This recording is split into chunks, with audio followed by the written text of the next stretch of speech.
A very good evening to you. We speak tonight with the acting spokesperson of the Citizen Coalition for Change, His Worship the Mayor of Harare, Mr. Mafume.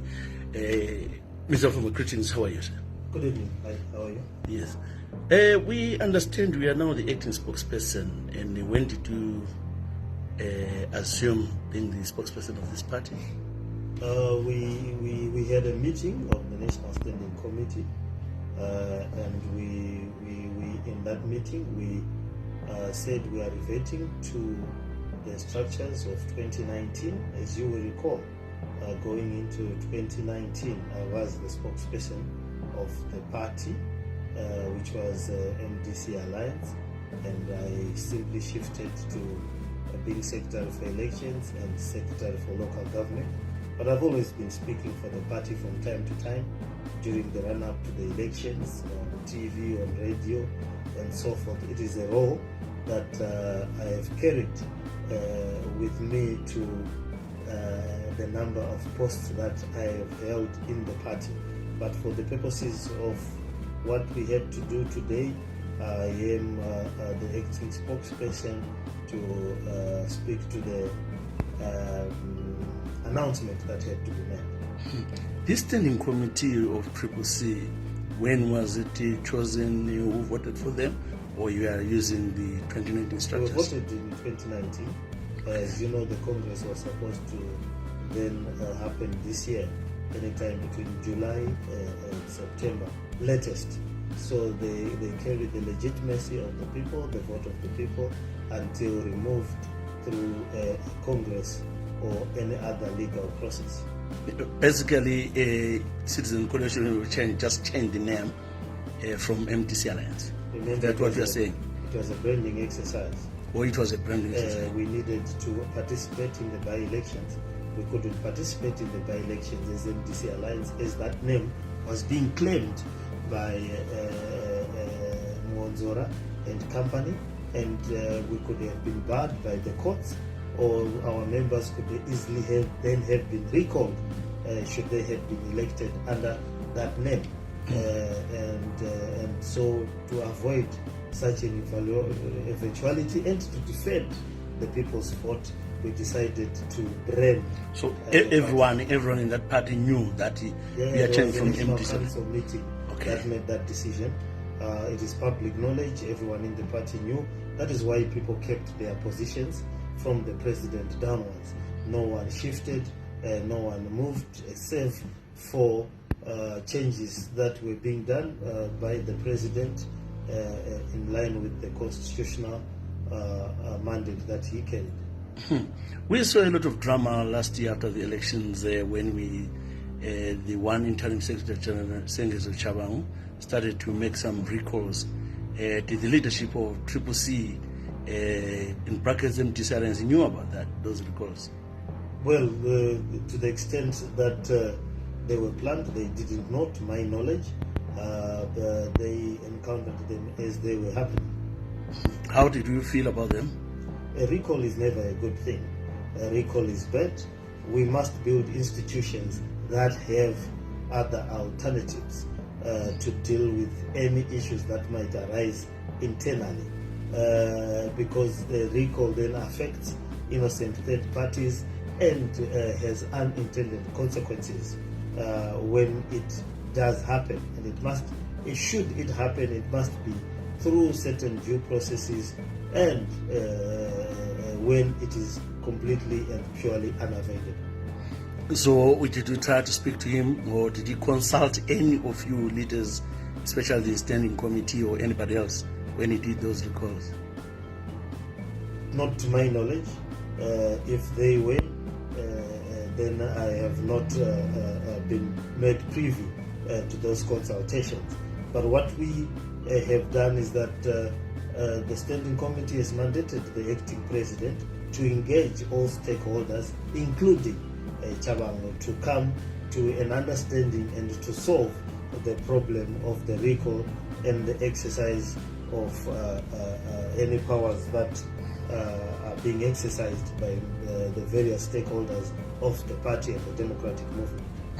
So you have spoken, you are now in the same box with Tshabangu. the acting president has been mandated to do so. He has only been there for a few hours.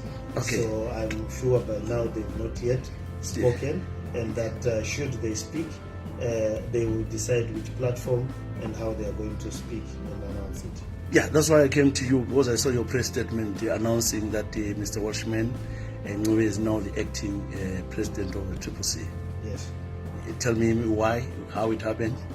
He was the vice president of the party. He's the most senior of the vice president.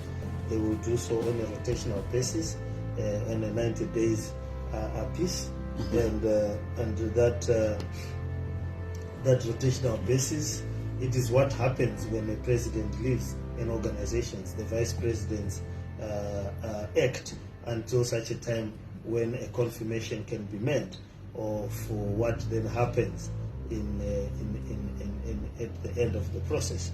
And we want the structures of 2019 to resuscitate themselves from the branch to the provinces, districts, and national, so that the party can be consulted and can be informed about what has happened to it. A party is a serious thing. It has parliamentarians, it has councillors and councils to run.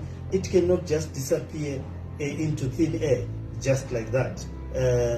People make decisions, life-changing decisions, and expectations when they are electing representatives. You cannot then wish it away as it never existed. It's not possible, it's not prudent, and it can't happen like that.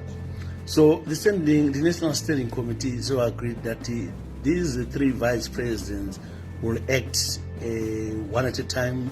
For how long? Welshman will be active for how long? 90 days. 3 months. Yes. And then comes after Welshman? Tendai Biti? Yes. For 3 months as well? Yes. Then comes Maikore? Yes. He will act for 3 months as well? Yes. That's 9 months? Yes. Meaning that you are ruling out the Congress this year? No, we're not ruling it out.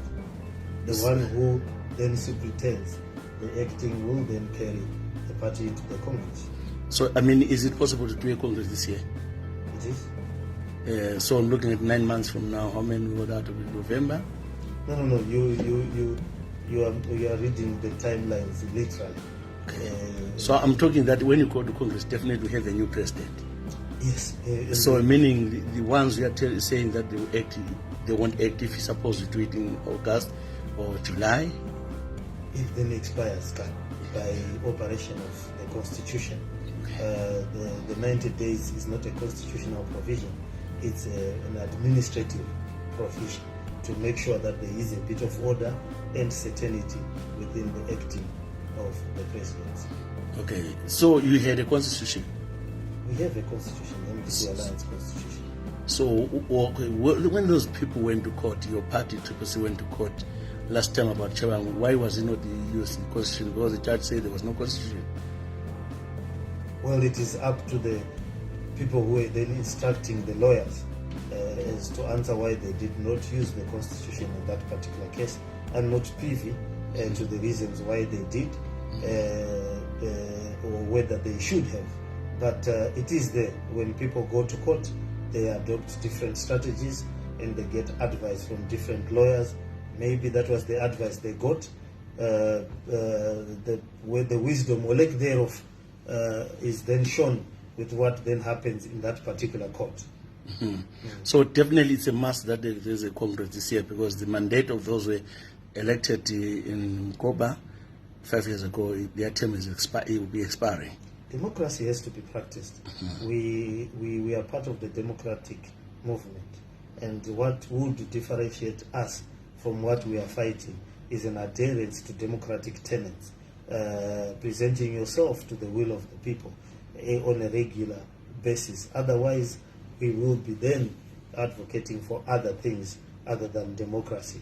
We believe and sincerely believe that we are a democratic movement, and we are going to be able to achieve a better lives for Zimbabweans through democratic processes. What happens to these members of parliament who are saying they will follow your president who has resigned as a leader? What will happen to them? Freedom of association. they can follow a resignation. If one is clear in their conscience, they believe that it is the right thing to do, no one can stand in their way. But we believe that we were elected for a reason, we participate in political parties for a reason, and that we believe that at this juncture it does not serve the nation, serve the movement to abandon a post without a clear explanation, without a meeting, without minutes, without a debate as to why this is happening.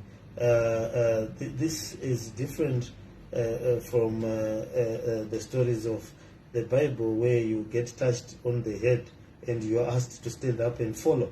This is a democratic movement. People come and explain, people weigh the pros and cons and make a collective decision.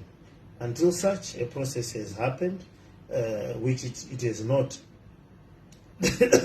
then there is each to his conscience and each to his ways. But I do believe that we owe a collective duty as leaders to Zimbabweans to have a rational premise as to why we are acting, to defend the gains that we have obtained in the spaces that we occupy, and try to get more in the next cycle of the elections. You tell me this party MTC Alliance still exists under the banner of CCC, but when Tshabangu did what he did, surely you should have convened a meeting as the leadership of the party and started talking to him. You are saying the EU president will start engaging him.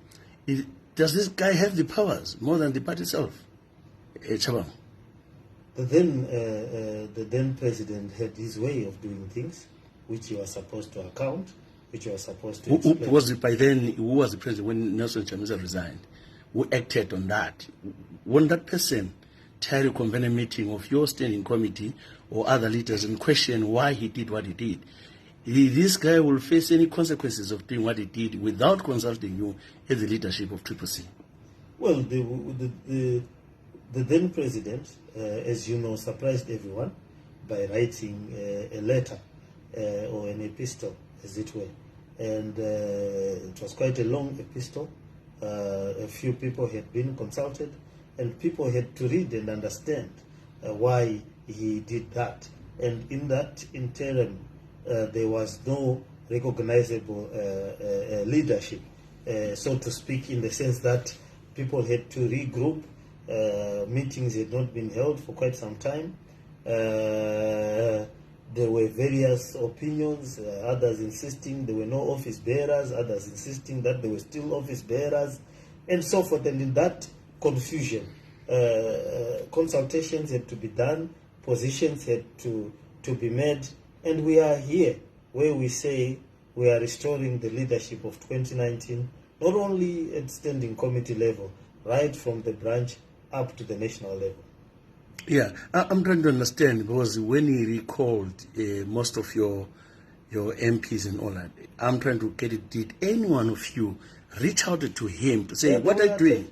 There were attempts and negotiations, abortive attempts, legal actions, a plethora of actions were taken, individually, collectively, as a leadership, and that probably had varying degrees of success. Maybe the reason why others were not recalled was as part of those negotiations, why there was a moratorium, why there was a limited number, and so forth and so forth. So there was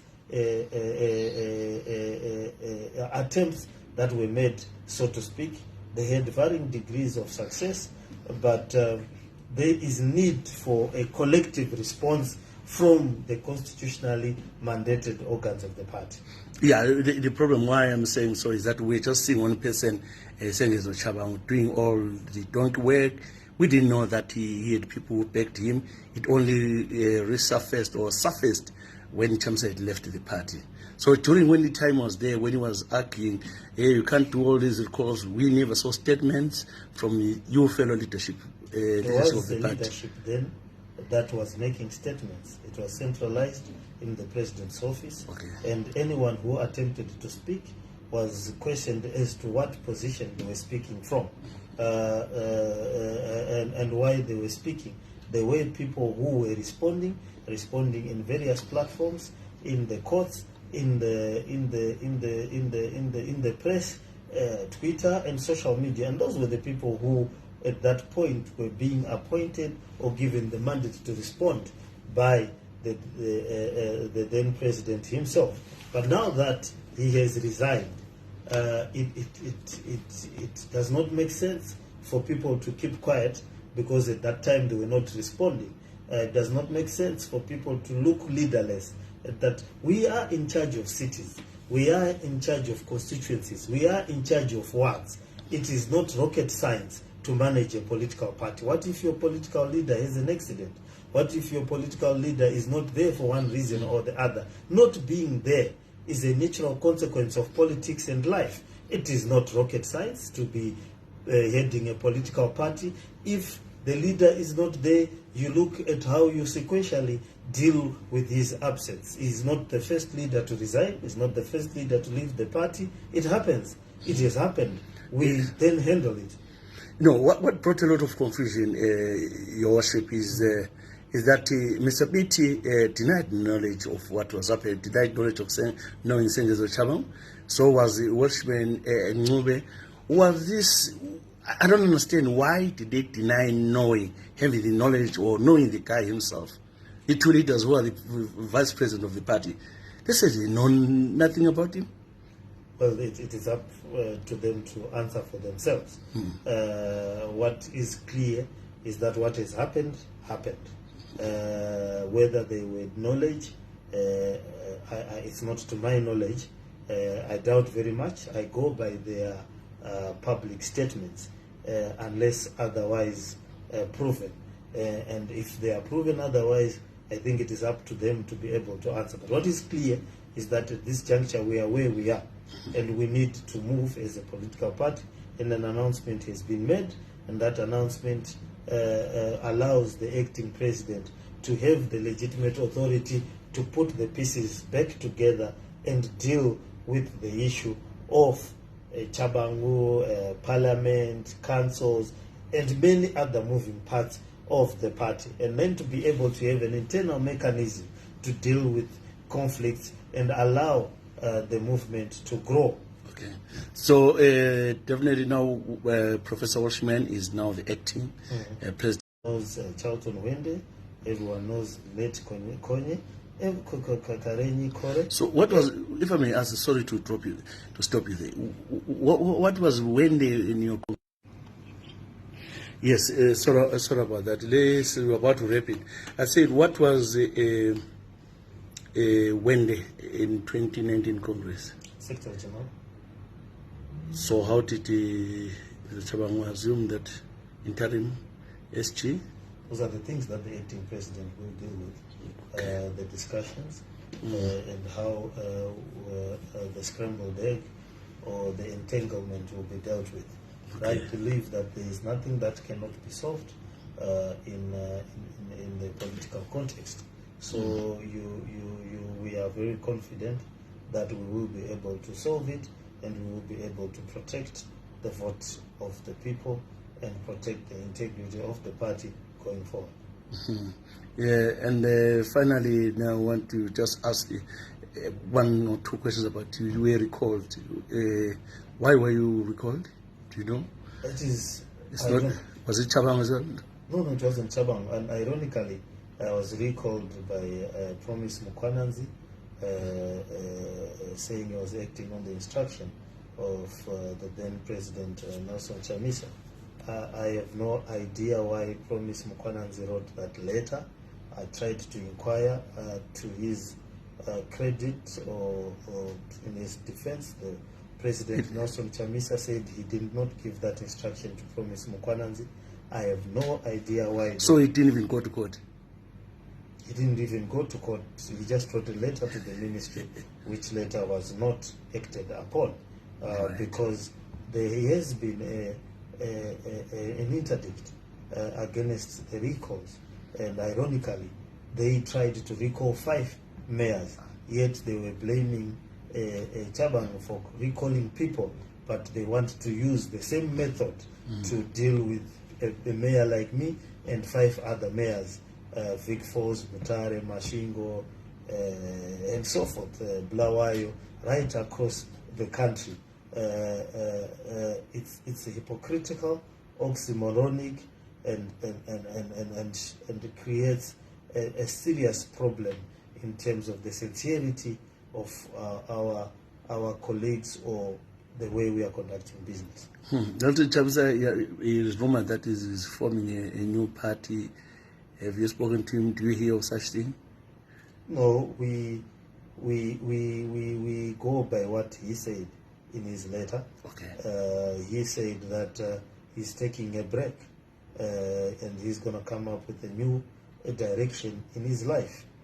We were not called to a meeting of the leadership to get an explanation from him, as is the norm in any democratic institution.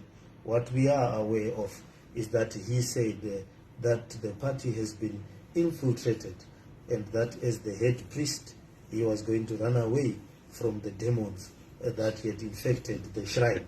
And when the prayers of the head priest can no longer cleanse the shrine, it becomes a sense of worry. But we are where we are, where the head priest has left the shrine because he claimed there's a claim that they are demons, they are infiltrated. But that's what politics is about. ZANU-PF infiltrates, you infiltrate back, and you should be able to fight against it. And we cannot follow. It happens all over the world. It happens all over the world. And we also need to have an eye-to-eye, man-to-man, an eyeball meeting with our president to understand exactly what is his thought process. Did he write that letter in his own hand? Was he blackmailed? Is he being extorted? What is exactly is happening? This is Africa. You cannot go by somebody not being able to have an interaction with the people. We have lawyers in Triple C, we have doctors in Triple C. We need to have a face-to-face interaction with the person, and there are many reasons why letters of that nature can be written. You need to be sure that was it written in his own hand. What are the things that are pressing in the mind of the person? And you can only do that if you are able to have an interactive meeting at an appropriate level with the leader of the movement. This is unprecedented and very difficult to be able to rationalize, no matter how people want to chorus around it, how you want to scream about it, how you want to repeat about it. It's a difficult proposition to be able to move towards. Whatever our then president is going through, it is in our prayers, is in everyone's prayers. We are at a loss as to what's happening, and we do hope that at some point there will be an ability to eyeball one's colleagues and be able to explain and be able to persuade in a rational manner, in a democratic manner, the essence of where we are going, where he is going, and why it needs to be done in the particular manner that he has done. As for now, I think at this point in time, we had office bearers, we are parliamentarians, and you can see in the attempt for some of them, others have resigned, others quickly U-turn and want to take leadership position, albeit illegally in parliament. It is so contradictory, so confusing to the ordinary person, and we owe it. We are officers of the court. We go and represent clients. You know, it's like somebody divorcing a wife and then insisting that the person remarries, but before the person remarries, you come back to give babies, and then saying you are divorcing, and then the persons who are saying they are divorcing, you the moment you are going to sit at the issue of the divorce, you find they are having another baby. we at some point, we carry the hopes of the people, and at some point, we have to operate in a formulaic manner, a democratic manner, consultative manner, a deliberate manner. We must have minutes. An opposition is an institution of record. We must have the numbers of the minutes, a proposition, a counter proposition, a voting and a counter voting. It is the way it should be. It is the way we thought we were going to be holding our processes. However, we are where we are, and we believe that at some point we need to draw a line, be able to stop and say, okay, comrades and fellow Democrats, what are we doing? A burial society has minutes. A woman's club in Etamarounds has minutes, procedures, constitutions, and previous decisions. And it can't just change its name while least you are expecting to receive your round of money. Everything has a process and a procedure. And we need to calm down, be able to be deliberate about our processes, and be able to move on in a clear manner. If people are not persuaded by rationality, democratic methods, and so forth and so forth, it is their right. It is their right. But we owe it to the people to be able to give an alternative voice, and also be able to carry the democratization of Zimbabwe in a manner that allows us to be able to take over from ZANU-PF and go in a direction that brings prosperity to the nation. Do you think the opposition in Zimbabwe can remove this kind of opposition in Zimbabwe, where we see people thinking this is a child's play, we hear of fighting? Now already after the new thing, the interim, which is they're already seeing people like Mhlanga and all those people. Do you think you are the people to bring change to Zimbabwe? Does ZANU-PF have a challenge in this country, or definitely there's no opposition? The opposition in Zimbabwe is attacked because it is the closest to taking state power from an Estoa revolutionary movement. In all the countries that he had to take and use arms to win their independence, and that had parties, nationalistic parties that had armed wings.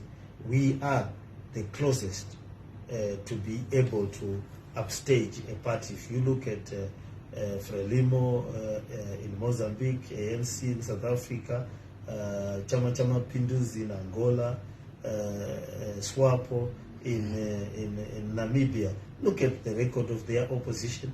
You'll see that we face so much infiltration, we face so much oppression, we face so much pressure, because we are almost there.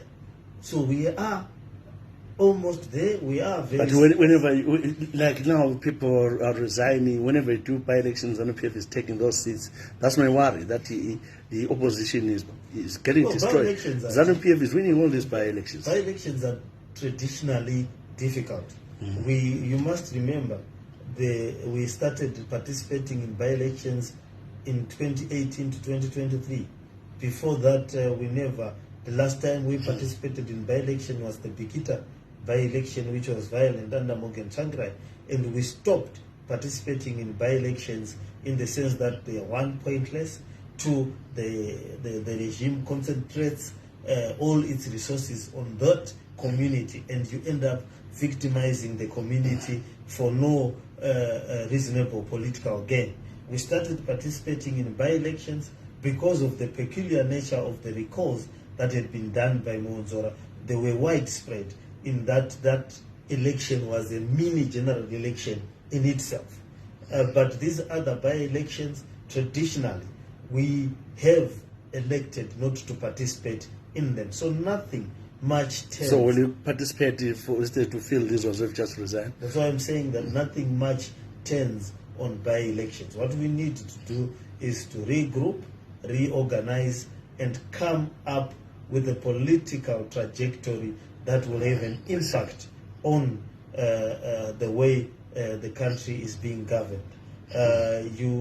These rehearsals and many electoral processes do not benefit anyone that much, and you end up just getting the community being victimized. Right. Lastly, what do you say to the resident of Harare? As we know that Bulawayo here, there will be cleanup operations. They are removing the vendors in town. Other towns doing the same. Are Harare doing the same, trying to clean the cities? Yes, we are going to be cleaning the city. We did Operation Chamisa Harare, complementary with the government, and it was a huge success. We are going to continue with those efforts.